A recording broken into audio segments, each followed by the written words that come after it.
നമസ്കാരത്തിന് ഈ പറച്ചില് മാത്രമല്ലോ ആവശ്യമില്ലേ? അപ്പൊ ഈ പറച്ചിലും നമസ്കാരത്തിലും മാത്രം ഇവരുടെ വീഡിയോ ഒതുങ്ങൂട്ടെന്ന് ഇന്നത്തെ വീഡിയോയില് നിങ്ങൾക്ക് പെർഫോമൻസ് ഇല്ല കേട്ടോ.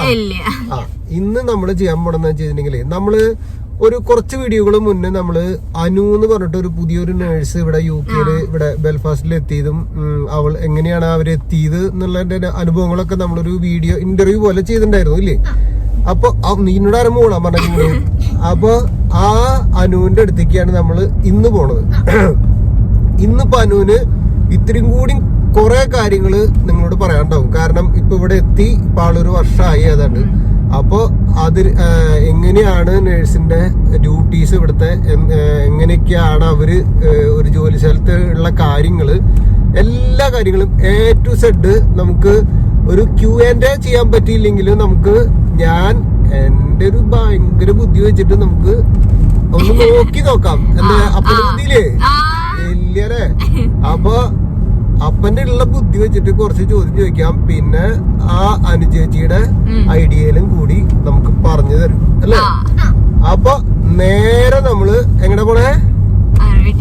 അനുചേച്ചിയുടെ വീട്ടിലേക്ക്. അപ്പൊ അവിടെ അനുചേച്ചിയുടെ ഹസ്ബൻഡും ഉണ്ട്. അന്ന് നമ്മള് കണ്ടില്ലേ ജീനോ ടെന്നി എന്ന് പറഞ്ഞിട്ട് അവരും ഉണ്ട്. അപ്പൊ അവര് രണ്ടുപേരും നമുക്ക് നേരെ പോയിട്ട് ഇന്റർവ്യൂ പിടിക്കാം. ഓക്കെ എന്നാ പോ. അപ്പൊ ഇദ്ദേഹം നമ്മുടെ അനുട്ടാ. അനുവിനെ അന്ന് കണ്ട അനുവല്ല, അനുക്ക് ആകെ മാറിപ്പോയി കഴിഞ്ഞിട്ടാ. എനിക്കെന്നെ മനസ്സിലായില്ല അനുവിനെ കണ്ടിട്ട്. അപ്പൊ നമ്മളെ 5-6 മാസമായിരുന്നു ഉണ്ടല്ലേ ഇപ്പൊ ഏതാണ്ടെന്ന് പറഞ്ഞിട്ട്. ഇപ്പൊ അനു ഒരു വർഷമായിട്ട് UK നേഴ്സ് വലിയ ജോലിക്കാരിയാണ്. അപ്പൊ നമുക്ക് അനുവിനോട് തന്നെ ചോദിക്കാം ഇപ്പോഴത്തെ കറണ്ട് സിറ്റുവേഷൻ എങ്ങനെയുണ്ട്, ഇവിടെ വന്നിട്ട് നേഴ്സായിട്ട് ജോലി ചെയ്തിട്ടുള്ള അനുഭവങ്ങൾ ഫുള്ള് അനുവിനോട് പറഞ്ഞോട്ടാ. അപ്പൊ എല്ലാവരും അത് കേൾക്കാൻ വേണ്ടി റെഡിയാണ്. അപ്പൊ ശരിയാണ്, 1 വർഷം കൂടുതലായി ഇപ്പൊ വന്നിട്ട്, 1 വർഷത്തിൽ കൂടുതലായി. ജോലി കുഴപ്പമൊന്നുമില്ല. പിന്നെ ഇപ്പൊ കോവിഡ് ആയതുകൊണ്ട് അതിന്റേതായ ബുദ്ധിമുട്ടുകളുണ്ട്. സ്റ്റാഫ് ഷോർട്ടേജ് ആണ്. അപ്പം നമ്മുടെ വർക്ക് ലോഡ് കൂടുതലുണ്ട്. അതർവൈസ് കുഴപ്പങ്ങളൊന്നുമില്ല, നന്നായിട്ട് പോകുന്നു. ഇപ്പം കാര്യങ്ങളൊക്കെ പഠിച്ചു, ഇപ്പൊ തറവായി. അതുകൊണ്ട് ഈസിയാണ് ഇപ്പൊ വർക്ക്. ഇത് പുതിയതൊരാള് ഇപ്പൊ നമ്മൾ ഇവിടുന്ന് അവിടെ ഇവിടെ വന്ന് ഇപ്പൊ അതിനോട് ജോലി ചെയ്തിരുന്ന ഒന്നുകൂടി പറഞ്ഞു. എവിടെ? നാട്ടിലോ? നാട്ടില് ഞാൻ മുംബൈയിലാണ് വർക്ക് ചെയ്തോണ്ടിരുന്നത്. അപ്പൊ അതുപോലെ പുറത്ത് ജോലി ചെയ്ത് ഒരുപാട് പേര് ഇപ്പൊ ഇങ്ങോട്ട് വരുന്നുണ്ട്. ഇപ്പൊ നമ്മുടെ ഇന്റർവ്യൂ ഇത് ചാനലിൽ കാണുന്ന ഒക്കെ UAE-ലും അതുപോലെ നാട്ടിൽ നിന്നും പല രാജ്യത്തുള്ള ആളുകളിലും ഇപ്പൊ നമ്മുടെ വന്നുകൊണ്ടിരിക്കണല്ല. അപ്പൊ അവർക്കൊക്കെ ആകാംക്ഷയാണ് ഇവിടെ വരുമ്പോ എന്താ ഉണ്ടാവുക, എങ്ങനെയാണ് സംഭവം, നിന്ന് പിടിക്കാൻ പറ്റുമോ ഇവിടെ. അതൊന്നും കുഴപ്പമില്ല, അടിപൊളിയാണ്, ഒരു കുഴപ്പമില്ല. അപ്പം ശരിയാണ്, ആദ്യമായിട്ട് വരുമ്പോ ഒത്തിരി നമുക്കൊരു ബുദ്ധിമുട്ടുണ്ട്. മെയിനായിട്ട് നമുക്ക് ഇവരുടെ ലാംഗ്വേജ് മനസ്സിലാകാൻ സ്ലാങ് കിട്ടത്തില്ല. നമ്മൾ എത്ര IELTS OET ക്ലിയർ ചെയ്തെന്ന് പറഞ്ഞാലും നമ്മൾ ഇവിടെ വന്നു കഴിയുമ്പോൾ ഇവിടുത്തെ ലാംഗ്വേജ് നമുക്ക് ബുദ്ധിമുട്ടുണ്ട്. അതൊരു 5 to 6 months കൊണ്ട് അത് ഓക്കെ ആകും. അവിടെ ഡ്യൂട്ടിയുടെ ഇടയ്ക്ക് സ്റ്റാഫുമായിട്ടും അല്ലെങ്കിൽ പേഷ്യൻസുമായിട്ടും പേഷ്യന്റ് റിലേറ്റീവ്സുമായിട്ടും ഒക്കെ കമ്മ്യൂണിക്കേറ്റ് ചെയ്ത് കഴിയുമ്പോൾ അതങ്ങ് മാറിക്കോളും. പിന്നെ ഇപ്പൊ ഒത്തിരി പേര് ചോദിക്കുന്നുണ്ട് സെയിം വർക്ക് ഓഫ് എക്സ്പീരിയൻസ് നമുക്ക് ഇവിടെ കിട്ടുമെന്ന്. അതായത് നാട്ടിലിപ്പോ ICUല് അല്ലെങ്കിൽ തിയേറ്ററിൽ എമർജൻസി ഡിപ്പാർട്ട്മെന്റിൽ അങ്ങനെയൊക്കെ വർക്ക് ചെയ്തവര് ഇവിടെ വന്നു കഴിഞ്ഞാല് ആ സെയിം പോസ്റ്റ് തന്നെ കിട്ടാൻ ചാൻസ് വളരെ കുറവാണ്. നമ്മളെ മെയിനായിട്ട് അവര് വാർഡിലേക്കായിരിക്കും പ്രിഫർ ചെയ്യുന്നത്. ഞാനിപ്പം ഇവിടെ ബെൽഫാസ്റ്റ് ട്രസ്റ്റിലാണ് ഞാൻ വർക്ക് ചെയ്യുന്നത്. അപ്പൊ ആ ട്രസ്റ്റില് ഒരു കാര്യമാണ് ഞാൻ പറയുന്നത്. മൊത്തത്തിൽ ചിലപ്പോൾ വേറെ മെയിൻലാൻഡിലോ അല്ലെങ്കിൽ വേറെ ട്രസ്റ്റുകളിൽ ചിലപ്പോൾ വേറെ പോളിസി ആയിരിക്കാം. അപ്പൊ ഞാൻ കേട്ടിട്ടുണ്ട് ചില ഹോസ്പിറ്റലിലൊക്കെ നമ്മളിവിടെ വന്നു കഴിഞ്ഞാൽ 6 മാസം കഴിഞ്ഞ് ഒരു ചെറിയൊരു ടെസ്റ്റ് എഴുതി നമ്മൾ റിക്വസ്റ്റ് ചെയ്ത് ട്രാൻസ്ഫർ മേടിക്കാം എന്നൊക്കെ ഞാൻ കേട്ടിട്ടുണ്ട്. പക്ഷെ എനിക്ക് അത്ര അതിനെ കുറിച്ച് അറിയത്തില്ല. ട്രാൻസ്ഫർ ഇവിടുത്തെ ഇന്റേണൽ ട്രാൻസ്ഫർ നമുക്ക് കിട്ടുന്നു അല്ലേ? അപ്പൊ ആദ്യം വരുമ്പോ എന്തായാലും ഒരു വാർഡിലേക്കായിരിക്കും നമുക്ക് കിട്ടുന്നത്. അപ്പൊ വാർഡിൽ വന്നു കഴിഞ്ഞാൽ നമ്മള് എല്ലാത്തിനും ബേസിക് നഴ്സിംഗ് കെയർ തന്നെയാണ് എല്ലാം വരുന്നത്. പിന്നെ ഇവിടുത്തെ കൾച്ചർ അനുസരിച്ചും ഇവിടുത്തെ സോഷ്യൽ സ്റ്റാറ്റസും അനുസരിച്ചും കുറച്ച് ഡിഫറൻസ് ഉണ്ട് നഴ്സിംഗ് കെയറിലും. പ്രത്യേകിച്ച് ഡിസ്ചാർജിലൊക്കെ വരുമ്പോൾ കുറച്ച് ഡിഫറൻസ് ഉണ്ട്. അപ്പൊ ആ കാര്യങ്ങളൊക്കെ നമ്മളൊന്ന് പഠിച്ചെടുത്താൽ പിന്നെ ജോലിയിൽ വലിയ പ്രശ്നങ്ങളൊന്നും വരുന്നില്ല. അപ്പൊ അതുപോലെ തന്നെ ഇപ്പൊ അനു ഡേ ഡ്യൂട്ടിക്ക് ചെന്നു രാവിലെ. അപ്പൊ നൈറ്റ് സ്റ്റാഫ് തരുന്ന ഹാൻഡ് ഓവർ തൊട്ട് അന്നത്തെ ഡ്യൂട്ടീസിലേക്ക് ഒന്ന് പറയുന്നു. തീർച്ചയായും. അപ്പം ഇവിടെ ഡേ ഡ്യൂട്ടി എന്ന് പറഞ്ഞാൽ രാവിലെ 7 തൊട്ട് രാത്രി 8 മണി, 8 മണിക്കാണ് ഹാൻഡ് ഓവർ. അതായത് 12 hours ആണ് ഡ്യൂട്ടി വരുന്നത്. അപ്പൊ നമ്മള് ചെന്നപാടെ നമുക്ക് ചെക്ക് ചെയ്യാം നമ്മൾ ഏത് ബേയിലാണ്. ഇവിടെ ഓരോ ബേയിലാണ് ഇവിടെ പറയുന്നത്. ഒരു ബേയിൽ 6 പേഷ്യന്റ് അല്ലെ 8 പേഷ്യന്റ് വരെയും കാണും. നമ്മൾ ഏത് പേയിലാണ് അസൈൻ ചെയ്തിരിക്കുന്നത്. നമ്മുടെ കൂടെ ഹെൽത്ത് കെയർ 2 പേര് അല്ലെങ്കിൽ 3 പേര് കാണും. അവരാരാന്നൊക്കെ നോക്കുക. അത് കഴിഞ്ഞ് എക്സാക്ട്ലി 7:30 ആകുമ്പോൾ നമുക്കൊരു വാർഡ് ബ്രീഫിംഗ് ഉണ്ട്. അതായത് നൈറ്റിലുണ്ടായിരുന്ന main incharge, nurse incharge daily എല്ലാ സ്റ്റാഫിനെ ഒന്ന് ബ്രീഫ് ചെയ്യും. അതായത് നമുക്ക് ടോട്ടലി എത്ര പേഷ്യന്റ് ഉണ്ട്, അക്യൂട്ട്ലി അൺവെൽ പേഷ്യൻസ് ആരൊക്കെയാണ്, പോസിബിൾ ഡിസ്ചാർജ് ഏതൊക്കെയാണ്, പിന്നെ ഏതെങ്കിലും പേഷ്യന്റ് ഇങ്ങനെ തിയേറ്റർ പോകുന്നുണ്ടോ, പിന്നെ ഏതെങ്കിലും പേഷ്യന്റ് അഗ്രസീവ് ഉണ്ടോ, ഏതെങ്കിലും പേഷ്യന്റ് കോണ്ടാക്ട് പ്രിക്കോഷൻസ് ഉണ്ടോ, പിന്നെ ഏതെങ്കിലും പേഷ്യന്റ് അബ്സ്കോണ്ടിങ് ആയിട്ടുള്ള പേഷ്യന്റ്, അങ്ങനെ വാർഡിനെ കുറിച്ച് ജനറൽ ആയിട്ടൊരു ബ്രീഫിംഗ് തരും. അത് കഴിഞ്ഞ് നമ്മൾ ഏത് ബെയിലാണോ നമ്മളെ അസൈൻ ചെയ്തിരിക്കുന്നത് ആ ബെയിലോട്ട് പോയിട്ട് ആ ബെയില് ലാസ്റ്റ് നൈറ്റിൽ വർക്ക് ചെയ്ത സ്റ്റാഫിന്റെ അടുത്ത് നിന്നായിരിക്കും നമ്മൾ ഹാൻഡ് ഓവർ എടുക്കുന്നത്. ഓക്കെ, അപ്പം ഹാൻഡ് ഓവർ എടുക്കുന്ന സമയത്ത് നേഴ്സ് ഇപ്പൊ എന്റെ കൂടെ ഡ്യൂട്ടിയിൽ ആരാണോ ഉള്ളത് ആ ഹെൽത്ത് കെയർ നമ്മളെല്ലാവരും കൂടെ ഒന്നിച്ചിരുന്നാണ് ഹാൻഡ് ഓവർ എടുക്കുന്നത്. അതായത് health care separate hand over, nurse separate hand over, അങ്ങനെയല്ല, എല്ലാവരും ഒന്നിച്ചാണ് ഹാൻഡ് ഓവർ ചെയ്യുന്നത്. അപ്പം നമുക്കിപ്പോൾ ഫോർ എക്സാമ്പിൾ 6 പേഷ്യൻ്റ് ആണ് ഉള്ളതെങ്കിൽ 6 പേഷ്യന്റിനെ കുറിച്ച് പേഷ്യന്റ് സ്റ്റാറ്റസ് എന്താണ്, current status, update, patient plan, നമ്മുടെ നാട്ടിൽ ഹാൻഡ് ഓവർ കിട്ടുന്ന പോലെ തന്നെ നമ്മൾ ഹാൻഡ് ഓവർ എടുക്കും. ഹാൻഡ് ഓവർ എടുത്ത ശേഷം ഇപ്പം എല്ലാവർക്കും അറിയാം നമ്മുടെ ജോലി എന്ന് പറയുന്ന ഒരു സ്പെസിഫിക് ആയിട്ട് നമുക്ക് ടാർഗറ്റ് ചെയ്ത് മുന്നോട്ട് പോകാൻ പറ്റത്തില്ല. എയിമാണ്, നമ്മുടെ ഒരു എയിം ഉണ്ട്. രാവിലെ മോർണിംഗിൽ ചെല്ലുക, ഒബ്സർവേഷൻ, അതായത് വൈറ്റൽസ് ചെക്ക് ചെയ്യുക, മെഡിസിൻ കൊടുക്കുക, അതാണ് നമ്മുടെ ഫസ്റ്റ് എയിം. പക്ഷേ നമ്മൾ ഒരിക്കലും അത് കഴിഞ്ഞേ ഞാൻ വേറെ ഒരു കാര്യം ചെയ്തുള്ളൂ എന്ന് പറഞ്ഞാൽ നമ്മുടെ വർക്ക് മുന്നോട്ട് പോകത്തില്ല. നമുക്ക് 6 പേഷ്യന്റ് ഉണ്ടെങ്കിൽ അതിനകത്ത് ഫസ്റ്റ് ഏറ്റവും സിക്ക് ആയിട്ടുള്ള പേഷ്യന്റ്, ഏത് പേഷ്യന്റ് ആണോ അർജന്റ് അറ്റൻഷൻ കിട്ടേണ്ടത് ആ പേഷ്യന്റിനെ നമ്മൾ പ്രയോറിറ്റൈസ് ചെയ്യുക. നമ്മുടെ NMCയുടെ കോഡിനകത്തുള്ള ഒരു ഇതാണ് പ്രയോറിറ്റൈസ്ഡ് പേഷ്യന്റ്. അതായത് നമ്മുടെ 6 പേഷ്യന്റിലെ ഏറ്റവും നീഡ്ഫുൾ ആയിട്ടുള്ള പേഷ്യന്റിനെ നമ്മൾ സെലക്ട് ചെയ്ത് ആ പേഷ്യന്റ് അടുത്തായിരിക്കണം നമ്മൾ ഫസ്റ്റ് പോകുന്നത്. കാരണം നമ്മൾ ബാക്കി പേഷ്യന്റ് അടുത്ത് പോയി കഴിഞ്ഞ് ഈ പേഷ്യന്റ് അടുത്ത് ചെന്ന് ആ പേഷ്യന്റ് സിക്ക് ആയി കഴിഞ്ഞാൽ നമ്മളാണ് അതിന് റെസ്പോൺസിബിലിറ്റി. നമ്മൾ അങ്ങനെ ഐഡന്റിഫൈ ചെയ്ത് ആ പേഷ്യന്റ് അടുത്ത് ആദ്യം പോവുക. പിന്നെ നമ്മൾ ആസ് യൂഷ്വൽ ഒബ്സർവേഷൻ ചെക്ക് ചെയ്യുക, മെഡിസിൻ കൊടുക്കുക.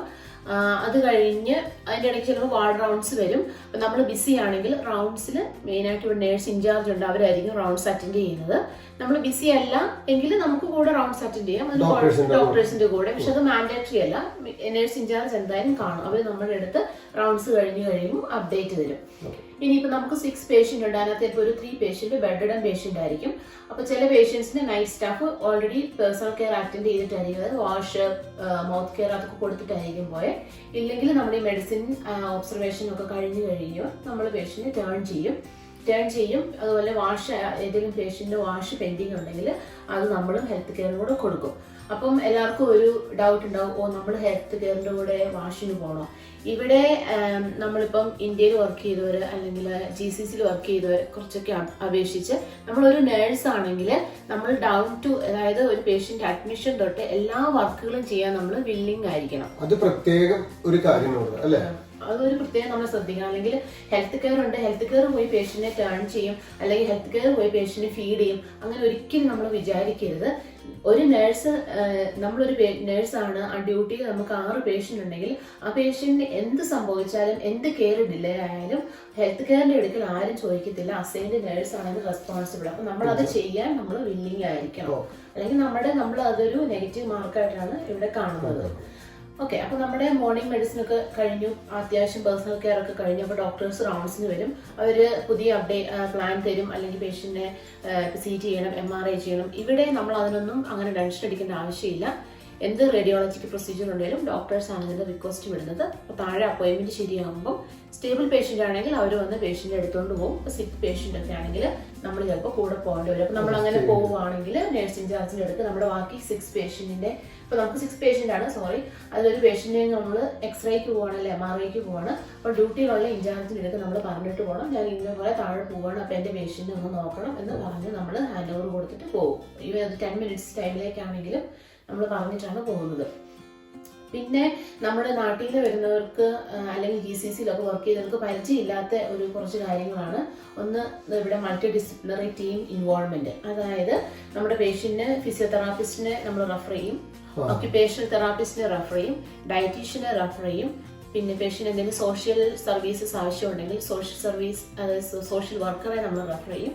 അപ്പം നാട്ടിലൊക്കെ ആണെങ്കിൽ സാധാരണ ഡോക്ടേഴ്സ് പറയാറുണ്ട് പേഷ്യന്റിന് ഫിസിയോതെറാപ്പി വേണം, അല്ല പേഷ്യന്റ് ഡയറ്റീഷ്യൻ വേണം. ഇവിടെ നമ്മളാണ് പേഷ്യന്റിനെ അസസ് ചെയ്യുന്നത്. ഓൺ അഡ്മിഷൻ നമ്മൾ പേഷ്യന്റിനോട് ചോദിക്കും പേഷ്യന്റിന്റെ നീഡ്സ് എന്താണ്. ഇപ്പൊ ചിലര് പറയും എനിക്ക് വാക്കിംഗ് ഡിഫിക്കൽട്ടി ഉണ്ട്, എനിക്ക് തന്നെ നടക്കാൻ പറ്റത്തില്ല, എനിക്ക് ഒരാളും കൂടെ എന്നെ ഹോൾഡ് ചെയ്യണം എന്നാലേ എനിക്ക് നടക്കാൻ പറ്റുള്ളൂ. അപ്പൊ നമ്മൾ അവിടെ ഉടനെ നമ്മൾ ഐഡന്റിഫൈ ചെയ്യണം പേഷ്യന്റിന് ഫിസിയോതെറാപ്പിസ്റ്റിന്റെ ആവശ്യമുണ്ട്. അപ്പൊ നമ്മൾ ആ പേഷ്യന്റിനെ ഫിസിയോതെറാപ്പിസ്റ്റിന് റെഫർ ചെയ്യും. അവര് വന്ന് പേഷ്യന്റിന്റെ മൊബിലിറ്റി അസസ് ചെയ്യും. ഇപ്പൊ പ്രായമായ പേഷ്യന്റ് ഒക്കെ ആണെങ്കിൽ അവർക്ക് ചിലപ്പം വാക്കിംഗ് സ്റ്റിക്ക് വേണമായിരിക്കും, അല്ലെങ്കിൽ റൊളേറ്റർ വേണമായിരിക്കും, സിമ്മർ ഫ്രെയിം വേണമായിരിക്കും. അതൊക്കെ ഫിസിയോതെറാപ്പിസ്റ്റ് അറേഞ്ച് ചെയ്ത് കൊടുക്കും. അപ്പം അവരെ നമ്മുടെ കെയറിൽ നമ്മൾ ഇൻവോൾവ് ചെയ്യും. അടുത്തതാണ് നമ്മുടെ ഒക്യുപേഷൻ തെറാപ്പിസ്റ്റ്. ഒക്യുപേഷൻ തെറാപ്പിസ്റ്റ് പറഞ്ഞാൽ ഇപ്പം ചില പേഷ്യൻസിന് ഇപ്പം വീട്ടില് അവര് ഡൗൺ സ്റ്റെയർ, അതായത് ഇവിടുത്തെ വീടുകളെല്ലാം ഒരു ഫസ്റ്റ് ഫ്ലോർ സെക്കൻഡ് ഫ്ലോർ അങ്ങനെ മൾട്ടി സ്റ്റോറി ബിൽഡിങ്ങുകളാണ്. അപ്പം ജീവിതം അപ്പൊ അവർക്ക് പക്ഷെ സ്റ്റെയർ കയറാൻ പറ്റത്തില്ല, അവർക്ക് അല്ലെങ്കിൽ ടോയ്ലറ്റ് മേളിലായിരിക്കും. അപ്പൊ ഒക്യുപേഷൻ തെറാപ്പിസ്റ്റ് നമ്മൾ റെഫർ ചെയ്യുന്നതെന്ന് വെച്ചാൽ ഈ പേഷ്യന്റ് ഡിസ്ചാർജ് ആയി വീട്ടിൽ ചെന്ന് കഴിഞ്ഞ് കഴിയുമ്പോൾ, അല്ലെങ്കിൽ നഴ്സിംഗ് ഹോമിലേക്കാണ് പോകുന്നതെങ്കിൽ അവിടെ ചെന്ന് കഴിയുമ്പോൾ പേഷ്യന്റ് ഡെയിലി ആക്ടിവിറ്റീസ് പേഷ്യന്റ് വളരെ ഈസി ആയിട്ട് മുന്നോട്ട് കൊണ്ടുപോകാനുള്ള ഫെസിലിറ്റീസ്, അതായത് എന്തെങ്കിലും കമോഡ് ചെയർ അങ്ങനത്തെ കാര്യങ്ങളൊക്കെ അറേഞ്ച് ചെയ്യാനൊക്കെ ആയിട്ടാണ് നമ്മൾ ഓക്യുപേഷൻ തെറാപ്പിസ്റ്റിനെ റെഫർ ചെയ്യുന്നത്.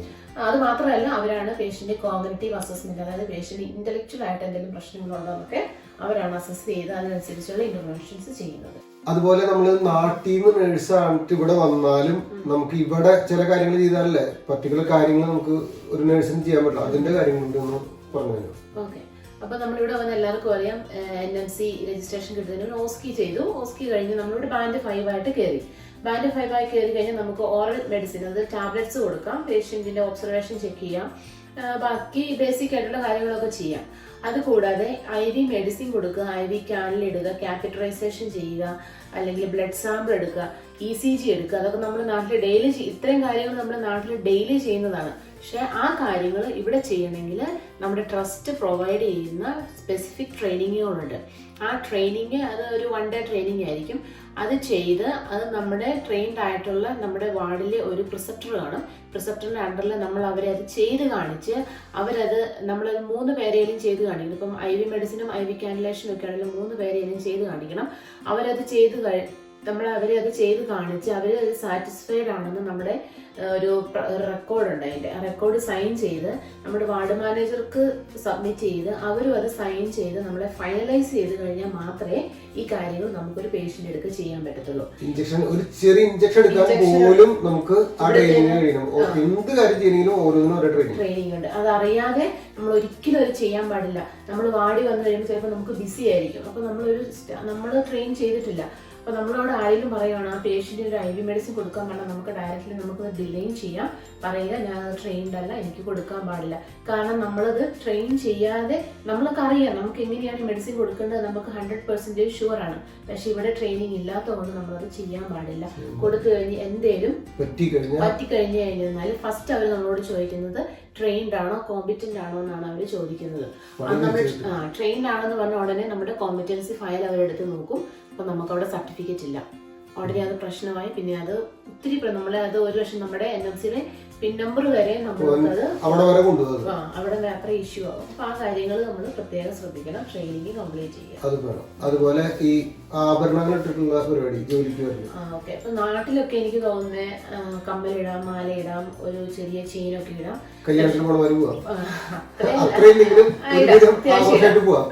പക്ഷെ ഇവിടെ നമുക്ക് ഡ്യൂട്ടിക്ക് ഒരു കമ്മൽ പോലും ഇടാൻ പാടില്ല. അത് ഹോസ്പിറ്റലിന്റെ പോളിസിയാണ്. പ്രത്യേകിച്ച് ഈ കോവിഡ് ഒക്കെ വന്നതിന് ശേഷം ഒരു ചെറിയ സ്റ്റഡ് പോലും ഇടാൻ അവർ പെർമിറ്റ് ചെയ്യുന്നില്ല, ഇൻഫെക്ഷൻ കൺട്രോൾ പ്രാക്ടീസ് എന്നൊക്കെ പറഞ്ഞ്. അതുപോലെ പക്ഷെ ഇന്ത്യൻസ് നമ്മൾ മാരീഡ് ആയിട്ടുള്ളവരാണെങ്കിൽ ചെറിയ താലിയൊക്കെ ആദ്യങ്ങളൊക്കെ ഒരു പ്രശ്നം ഒന്നും പറഞ്ഞിരുന്നില്ല. പക്ഷെ ഇപ്പം ഡെയിലി ഇൻഫെക്ഷൻ കൺട്രോളിന്റെ ഓഡിറ്റ് വന്ന് അവരത് നോട്ട് ചെയ്യുന്നുണ്ട്. അപ്പൊ ആരും നാട്ടിൽ നിന്ന് വരുമ്പോ ഒത്തിരി ഗോൾഡ് ആയിട്ടൊന്നും അത് പ്രത്യേകം പറയേണ്ട കാര്യം, ആരും സ്വർണ്ണാഭരണങ്ങൾ കൊണ്ട് ഇവിടേക്ക് ജ്വല്ലറി ഷോപ്പ് തുടങ്ങാൻ വേണ്ടി വരരുത്. കാരണം ഇവിടെ ഇത് മാത്രമല്ല പ്രശ്നം, ഇവിടെ വീടുകളിൽ നമ്മുടെ ഈ പീപ്പിൾസ് ഇത് കണ്ടിട്ട് നമ്മള് സ്വർണം വേറെ ചെയ്യുന്ന ആൾക്കാരാണ് ഇന്ത്യക്കാര് പൊതുവെ. അപ്പോ ഈ സാധനം തപ്പി വീടുകളിൽ കളവ് നടക്കേണ്ട ഒരുപാട്. അതിനെ കുറിച്ച് ഞാൻ വീഡിയോ വേറെ പറഞ്ഞുതരാം, മൊത്തം കാര്യങ്ങളെ കുറിച്ച്. അപ്പൊ അതങ്ങനെ ആ കാര്യങ്ങളൊക്കെ ശ്രദ്ധിക്കാം. പിന്നെ നമുക്ക് എന്ത് ഡൗട്ട് ഉണ്ടെങ്കിലും ഇൻചാർജ് ഡ്യൂട്ടി ഉണ്ടാവും, അവരുടെ അടുത്ത് ചോദിക്കുക. അതുപോലെ ഈവൻ നമുക്ക് പേഷ്യന്റ് മെഡിസിൻ കൊടുക്കുമ്പോഴാണെങ്കിലും എന്തെങ്കിലും ഡൗട്ട് ഉണ്ടെങ്കിൽ ഡോക്ടേഴ്സിന്റെ അടുത്ത് ചോദിക്കും. ഇവിടെ നമ്മുടെ ഡോക്ടേഴ്സ് എന്നൊക്കെ പറഞ്ഞാൽ ഭയങ്കര അപ്രോച്ചബിൾ ആണ്, ഭയങ്കര ഫ്രണ്ട്ലി ആണ്.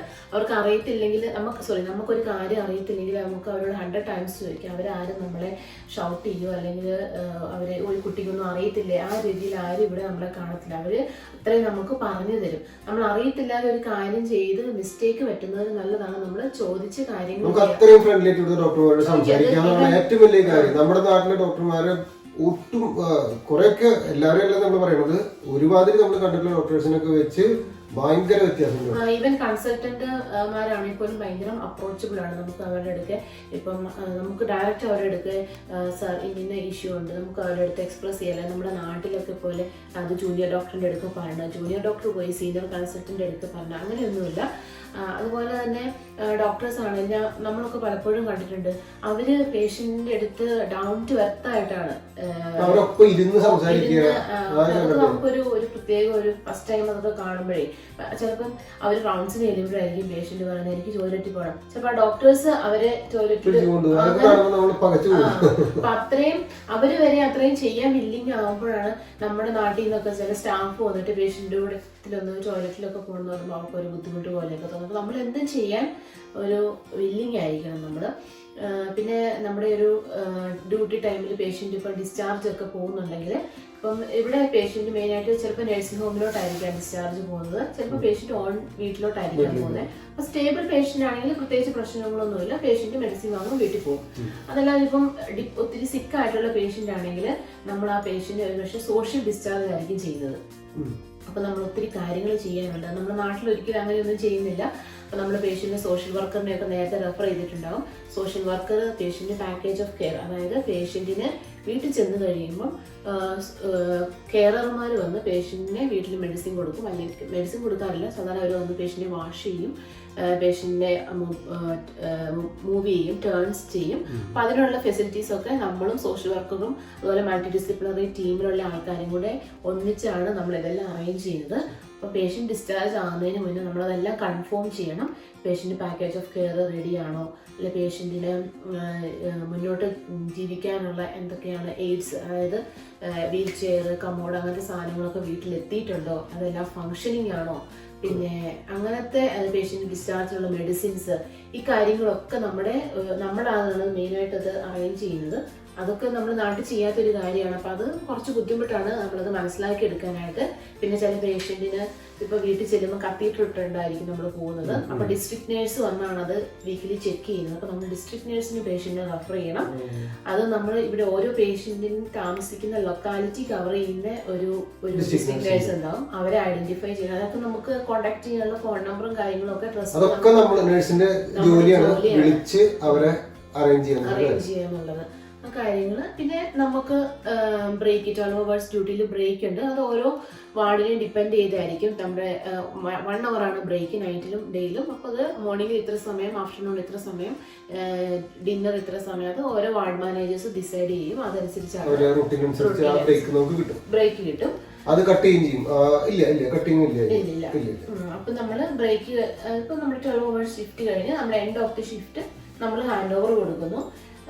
പിന്നെ ഇപ്പം നമ്മൾ ഹാൻഡ് ഓവറിന്റെ ഇടയ്ക്ക് എന്തെങ്കിലും സ്പെസിഫിക് ആയിട്ടുണ്ടെങ്കിൽ നമ്മളത് ഹൈലൈറ്റ് ചെയ്ത് പറയണം. പേഷ്യന്റ് ഇപ്പം എന്തെങ്കിലും ക്രിട്ടിക്കൽ മെഡിസിൻ പോകുന്നുണ്ടല്ലോ, അല്ലെങ്കിൽ പേഷ്യന്റിന് അത് നമ്മൾ നാട്ടിൽ ഹാൻഡ് ഓവർ കൊടുക്കുന്ന പോലെ തന്നെയാണ്, പ്രത്യേകിച്ച് കാര്യങ്ങളൊന്നുമില്ല. അത് ചെയ്യുക. പിന്നെ നമുക്ക് എന്തെങ്കിലും ചെയ്യാൻ വിട്ടുപോയിട്ടുണ്ടെങ്കിൽ അവരോട് പറഞ്ഞാൽ മതി, ഞാനിത് ചെയ്തിട്ടില്ല, ഇത് ചെയ്യണം. അല്ലാതെ നമ്മൾ ഹാൻഡ് ഓവർ കഴിഞ്ഞ് അവിടെ നിന്ന് അത് ചെയ്തിട്ടേ പോകാവുള്ളൂ, അങ്ങനെയൊന്നുമില്ല. നമ്മുടെ ടൈം കഴിഞ്ഞ് നമ്മൾ വിട്ടുപോയ കാര്യങ്ങളുടെ പറയുക, അത് നെക്സ്റ്റ് ഷിഫ്റ്റുകാർ ചെയ്യും. അങ്ങനെ പിന്നെ ഹാൻഡ് ഓവർ നമ്മൾ ഡോക്യുമെന്റേഷൻ എന്ത് ചെയ്താലും അത് കറക്റ്റായിട്ട് ഡോക്യുമെന്റ് ചെയ്യുക. നമ്മുടെ ബേസിക് ആയിട്ടുള്ള കാര്യങ്ങൾ, നമ്മുടെ കാര്യങ്ങളൊക്കെ പക്ക ക്ലിയർ ആയിരിക്കുക, എല്ലാം റെഡിമണി. അപ്പൊ അങ്ങനെയാണ് ഒരു നേഴ്സിന്റെ ഒരു ദിവസത്തെ ജോലി അവസാനിക്കുന്നത് കേട്ടോ. ഇപ്പൊ ഏതാണ്ട് ഒരു ദിവസം ജോലി കഴിഞ്ഞ മാതിരി ഇപ്പൊ അതിന് നമ്മളോട് ക്ലിയർ ആയിട്ട് സംഗതികൾ പറഞ്ഞു തന്നു. അപ്പൊ അങ്ങനെ വിശേഷങ്ങള്. അപ്പൊ ഞാനിവിടെ വന്നപ്പോ ആളുടെ ഹസ്ബൻഡ് ജീനോ ഇന്ന് ഡ്യൂട്ടിയാണെന്ന് പറഞ്ഞത്. ഞാൻ അനുവിനെ വിളിച്ചപ്പോ ആള് ഇങ്ങോട്ട് പോകുന്ന കുഴപ്പമില്ല എന്ന് പറഞ്ഞ് ഞാൻ ടീമാരോട് പോകുന്നു. അപ്പൊ ജീനോട് പ്രത്യേകം നന്ദി പറയുന്നു, അവരോട് പറയാ. അപ്പൊ അനുവിന് പ്രത്യേകിച്ച് നന്ദി. കഴിഞ്ഞ വീഡിയോയിൽ കുറെ പേര് പറഞ്ഞു ഇന്റർവ്യൂ ചെയ്ത ആളെ എനിക്ക് പോയിരുന്നു. നന്ദിയില്ല, ഒന്നുമില്ല. അപ്പൊ താങ്ക് യു വെരി മച്ച്. മൂസ്മിയുടെ പേരില് വളരെ നന്ദി അനു.